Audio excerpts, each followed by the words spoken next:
Hello, नमस्कार. कसे आहात सर्व? मस्त ना? तर मस्तच असायला पाहिजे. आणि सर्वांना तर सर्वप्रथम श्री स्वामी समर्थ. मी आजच्या ब्लॉगला सुरुवात केलेली आहे. तर बघू शकता इथं मी हा अगोदरचा व्हिडिओ आहे. तर हा गेल्या बुधवारचा व्हिडिओ आहे. तर त्याच्या अगोदर म्हणजे मला टाकायला जमलं नाही, तर मी नंतर जे शूट केले तर त्यावेळेस टाकत गेले ना, हा व्हिडिओ मागच राहिला. तर असं म्हणले आता टाकावा. तर हा गेल्या बुधवारचा व्हिडिओ आहे. तर माझा उपवास होता, पूजा वगैरे मांडायची नव्हती, अडचण असल्यामुळं मग उपवास तर पकडावा लागला होता. त्याचप्रमाणे दिवसभरच केला उपवास, संध्याकाळी सोडला. तर मग साखर ही बघू शकता, ही जी राशनवरून भेटली होती 100 रुपयामध्ये 6 जे वस्तू भेटल्या होत्या त्याच्यातली साखर होती. तर एकदम बारीक अशी साखर होती. तर मी डब्यात भरून ठेवली आणि खूप गोड होती, बारीक आणि खूप गोड होती, पण छान होती, म्हणजे चांगली व्यवस्थित होती. एकदम पावडर वगैरे पण नव्हती, पण बारीक होती. आणि म्हणलं आता स्वयंपाकाला तिघांना काय करायचं तर काय सुचतच नव्हतं. तर मग सोयाबीन होते थोडेसे. तर मग ते सोयाबीन मी साफ केले पहिले, आणि कचरा वगैरे असतो ना त्याच्यात, कचकच वगैरे लागू नये म्हणून पहिले साफ केले. आणि मग नंतर मग पाण्यामध्ये टाकून थोडंसं मीठ घालून मी एक उकळी येऊ दिली. नंतर मग भात घातला माझा उपवासाचा, बिनमिठाचा भात पण घातला. आणि इथं आता पीठ काढून घेते, म्हणजे पीठ मळून चपात्या करून घ्यावा.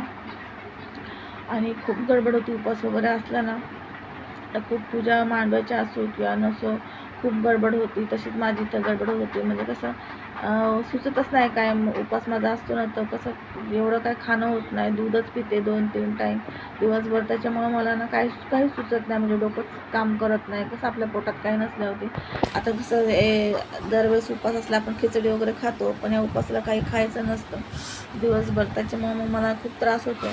आणि मग संध्याकाळचं माझं स्वयंपाक वगैरे करायचं म्हणलं तर म्हणजे काही सुचत नाही, काय करायचं जर असलं म्हणजे ते कसं करू काय, असं डोकं असं चालतच नाही.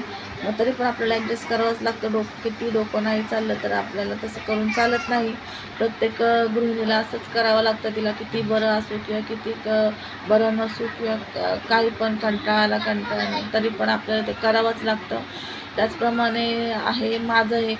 तर पटापट पीठ मळून घेतलं आणि म्हणले आता 2 भाज्या करायच्या होत्या. सोयाबीनची भाजी करायची होती आणि यांनी मटकी पण आणली होती, तर ते बोलले मटकी बटाटा कर. तर सोयाबीनची भाजी मीच सोयाबीन काढले, म्हणले तसेच ठेवतायत म्हणले, राहून जातात परत डेट संपल म्हणून सोयाबीन पण काढले. म्हणले सोयाबीन पण करा, मुलांना आवडतं सोयाबीनची भाजी, असला आलेलं खूप आवडते. आणि मटकी बटाटा पण म्हणले करावा. तर मग सोयाबीनची भाजी केली, मटकी बटाट्याची भाजी केली, चपात्या केल्या. आणि कामं वगैरे पटापट स्वयंपाक वगैरे करून घेतला. काय होतं, स्लो जेवढं आपल्या म्हणजे पोटात दिवसभर काय नसल्यामुळे ना हात पण चालत नाही पटापट. एक काम म्हणजे एवढं स्लो होतं की असं वाटतं की याच्यावेळी किती कामं झाले असते. माझ्यासोबत बुधवारचं नेहमी तसंच होतं. आणि पूजा वगैरे मांडायची असली तर मग अजून तसंच होतं. आणि दुसऱ्या दिवशी मग गुरुवारची पण माझा अध्याय वगैरे वाचणं असतं, पण अडचण असल्यामुळं मग ते पण वाचणं होत नाही. परत आता शुक्रवारची पण सेवा घेतलेली आहे. गुरुवारची तर सेवा आहेच आपली, पण त्याचबरोबर शुक्रवारची पण सेवा घेतलेली आहे वैभवलक्ष्मीची. तर ती सेवा मी आता 1 वर्षभर करणार आहे.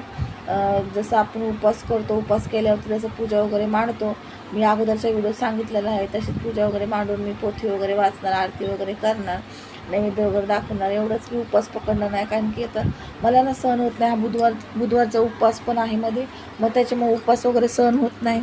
तर मी असा विचार केला की मग आपण सेवा करायची तर उपवास पकडायची काय गरज आहे. आपण सेवा आपण मनामध्ये असला का सेवा आपण कधीही करू शकतो ना. त्याचप्रमाणे विचार केला आणि चालू केलेली आहे सेवा. ज्या कोणत्या ताईंना वैभवलक्ष्मीची सेवा करायची असते त्या सुरू करू शकतात कोणत्याही शुक्रवारपासून. असं नाही की हा शुक्रवार, या महिन्यातला हा शुक्रवार नको, तो नको, कोणत्याही शुक्रवारपासून तुम्ही सुरू करू शकता सेवा. आणि इथे बघू शकते अद्रक संपली होती, अद्रक लसूण पेस्ट होती, तर मी कट करून घेतलं आणि त्यात भरपूर अशी होती, चमच्याने काढली तर बघू शकता किती निघाली. तर ते कशाला वेस्ट जाऊ द्यायचं ना. आणि मला ह्याच्यामध्ये पाणी टाकून थोडंसं धुवून घ्यायचं होतं, टाकायचं होतं. पण काय होत होतं, इथं होता मोबाईल स्टँड होता आणि तो मोबाईल पडायची मला खूप भीती वाटते, कारण 2-3 वेळेस पडला आहे. आता माझ्या स्पीकरचा पूर्ण प्रॉब्लेम झालेला आहे, खरखर आधीमध्ये आवाज येतो, जेणेकरून खराब नाही व्हावं पूर्णपणे, मला भीती वाटते. म्हणून मी थोडंसं टाळाटाळ करते फोन व्हिडिओ काढत असताना काही वस्तू हे करायच्या. कारण की आपल्याला फोन पण तेवढाच गरजेचा आहे. फोन जर खराब झाला तर लवकर एवढी महागाची वस्तू काय आपल्याला घ्यायला भेटणार नाही, तर त्याला पण जपलंच पाहिजे. तर इथं बघू शकता मटकी, तर ही मोड आलेली मटकी आहे, खूप छान लागते बारीक अशी. तर ही मटकी पहिली मी थोडी घेतली आणि थोडी ठेवली होती, म्हणले सकाळी भात वगैरे करता येईल मटकीचा. पण काय झालं, मटकी टाकली तर मला असं वाटलं की कमी आहे, कमी होईल, थोडीशी कमी नको व्हायला ना, राहिली तर सकाळी खाता येईल, पण कमी पडायला नको. कारण की आर्याला पण मटकी आवडते, आर्याच्या पप्पांना पण आवडते. फक्त यशला मटकी आवडत नाही एवढी. यशला मला माझा तो उपवासच होता, त्याच्यामुळं काय हेच नाही. तर मी मग सोयाबीनची भाजी करून घेते अशी सुकी, बघू शकते. ग्रेव्ही टाईप वगैरे काही केली ना, दरवेळेस ग्रेव्ही टाईप करते. जसे आपण पनीरची भाजी करतो ना, कांदा टमॅटो भाजून परतून छान असं वाटून मग ग्रेव्ही टाईप करतो सोयाबीनची भाजी. तर मी आज थोडी वेगळी केलेली आहे, साध्या सिंपल पद्धतीने.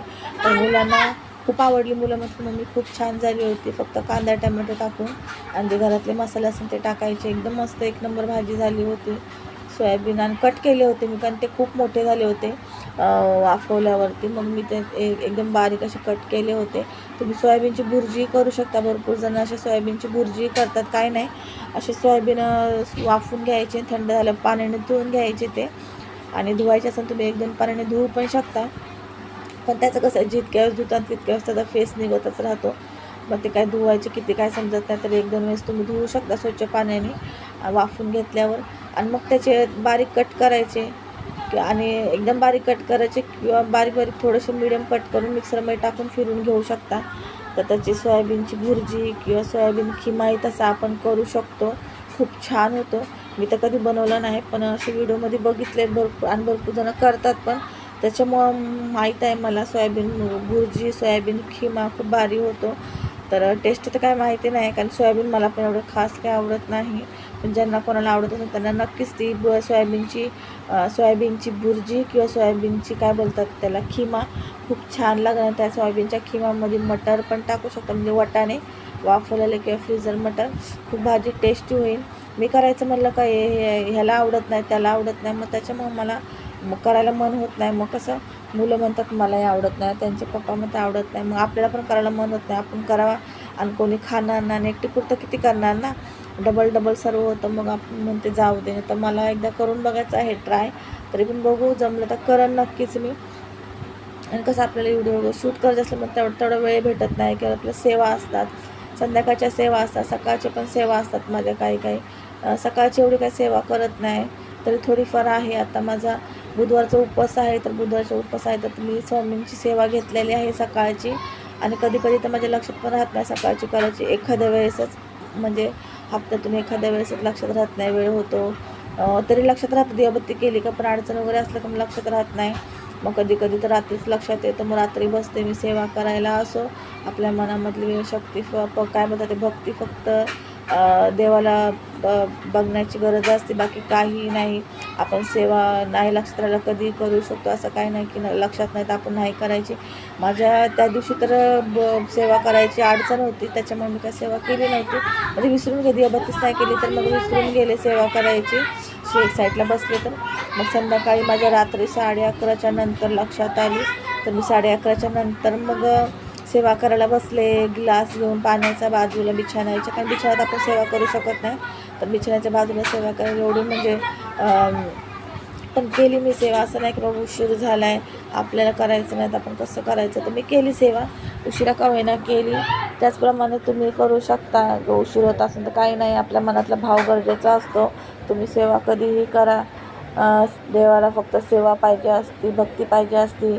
हे नाही की तो कुठल्या टायमाला करताय, कुठल्या नाही, एखाद्या वेळेस ॲडजस्ट होऊ शकतं, दरवेळेस तर नाही. आपण मुद्दाम तर नाही करू शकतो. जो टाईम आहे सेवेचा, देवाचा, दिवाबत्तीचा वगैरे त्याच टायमाला करू शकतो. पण एखाद्या वेळेस जर भूलचूक होती तर भूलचूक तर माफ आहे. जशी आई आपल्या मुलांना माफ करते भूलचूक झाल्यावरती, तसेच देव आपल्याला माफ करू शकतात आणि करतातच. त्यांच्यात ते तर सर्व आपल्या पोटात घेत असतात. तर असो, तर इथं दोन्ही भाज्या घातलेल्या आहेत, इकडे सोयाबीनची, एकीकडे मटकी बटाटा, आणि पिठाचे गोळे करून मी तेल लावून घेते. गॅस गरम करायला, तवा गरम करायला ठेवला आहे तोपर्यंत. आणि ताईंनो, माझे व्हिडिओ तुम्हाला आवडतात की नाही, नक्कीच आवडत असेल तर मला सबस्क्राईब करा, लाईक करा, शेअर करा आणि छान छान अशा कमेंट पण करा की ताई व्हिडिओ मला आवडतात की नाही आवडत, की असा काढ किंवा तसा व्हिडिओ बनव. त्याच्यावरती मी नक्कीच प्रयत्न करेन व्हिडिओ घेऊन यायचा माझ्या ताईंसाठी. आणि व्हिडिओ आवडला तर नक्कीच लाईक करा आणि सबस्क्राईब करा. चॅनलला नवीन असाल तर तुम्ही चॅनलला सबस्क्राईब करा, म्हणजे जेणेकरून जे मी व्हिडिओ पाठवून पहिले ते तुमच्यापर्यंत येतील आणि तुम्हाला माहिती पडेल की मी व्हिडिओ टाकल्याने. रोज माझा टायमिंग आहे व्हिडिओचा दुपारचा आहे ताईंनो, 1 ते 2च्या म्हणजे 1 किंवा 3च्या दरम्यान मी व्हिडिओ टाकते. प्रयत्न करते वेळेत येण्याचा, पण होतं मागं पुढं असो, घरातली पण कामं असतात, एडिटिंगचं असतं. तर आज हा व्हिडिओ मी शुक्रवारी टाकत आहे. गेल्या बुधवारचा व्हिडिओ आहे तर आज शुक्रवारी टाकत आहे. तर आज खूप गडबड आहे ताईंनो. आज घरी हळदी कुंकू आहे, आज रथसप्तमी आहे, लास्ट दिवस आहे हळदी कुंकाचा. तर माझ्या घरी आज हळदी कुंकू आहे. या सर्वांना हळदी कुंकांना तर मी हळदी कुंकूसाठी दोन्ही स्त्रियांना आमंत्रण दिलेलं आहे. ज्या बोलतात म्हणजे ज्यांचे मिस्टर नाही आहे त्यांना पण, आणि ज्यांचे मिस्टर आहे सुहागण आहे त्यांना पण, दोन्ही स्त्रियांना मी असं आमंत्रण दिलेलं आहे हळदी कुंकूसाठी. आणि त्यांना आवर्जून सांगितलेलं आहे की तुम्ही पण या म्हणून हळदी कुंकूला. तुमच्यासाठी खास मी हळदी कुंकू ठेवलेला आहे. आपल्याला थोडेसे जगाचे विचार बदलायचे आहेत की बाबा स्त्रीला म्हणजे असं एकटं पाडलं जातं. जिचे मिस्टर नाही तिला कुठल्या ह्याच्यात बोलवलं जात नाही, कुठल्या प्रोग्राममध्ये लवकर तिला मानपान दिला जात नाही. तर आपण आपल्यापासून सुरुवात करूया की बाबा आपण त्या स्त्रीला बोलवलं पाहिजे, मानपान दिला पाहिजे, प्रत्येक गोष्टीत तिला पण पुढंपणा दिला पाहिजे. तिला का आपण वेगळं ठेवतो, तिला मन नाही का, तिचं मन पण दुखतं, तिला पण त्रास होतो, तिला पण भावना आहे, तिला पण खुश राहण्याची गरज आहे.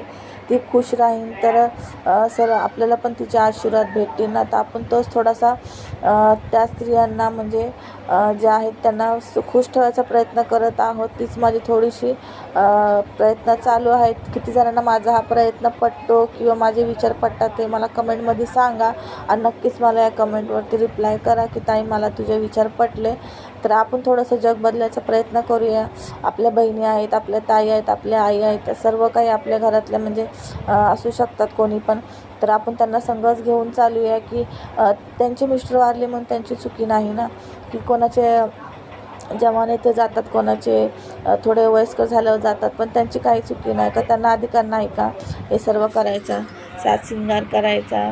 त्यांचं तर लग्न झालेलं असं आपण कुवाऱ्या मुलीला देतोच की नाही सर्व काय हळदी कुंकू वगैरे, तसंच मग त्यांना पण आपण का देत नाही, त्यांना का वेगळं टाकतो. तर हे थोडेसे विचार बदलायचे. थोडेसे विचार बदलले का बरोबर आपलं सिस्टम हे होतं आहे. आपल्याला विचार बदलायची गरज आहे. पहिले स्त्रियांनी विचार बदलले का बरोबर माणसांचे विचार बदलतात, मला असं वाटतं. नक्कीच मला तुम्ही सपोर्ट करतात, माझ्या ताई सपोर्ट करतात माझ्या विचाराला. तर आज घरी हळदी कुंकू आहे. तर आज म्हणजे सर्व स्त्रिया माझ्या घरी येणार आहेत. तर या तुम्ही पण हळदी कुंकवाला. आणि व्हिडिओ कसा वाटला नक्की मला कमेंटमध्ये सांगा. आणि हे बघू शकता तो उपवास आहे, दही भात घेतलेला आहे, नैवेद्यासाठी पण काढलेला आहे. आणि आता उपवास सोडून घेते आणि पाणी वगैरे घेत आहे ग्लासामध्ये. तर बघू शकता दही भात घेतलेला आहे उपवासासाठी.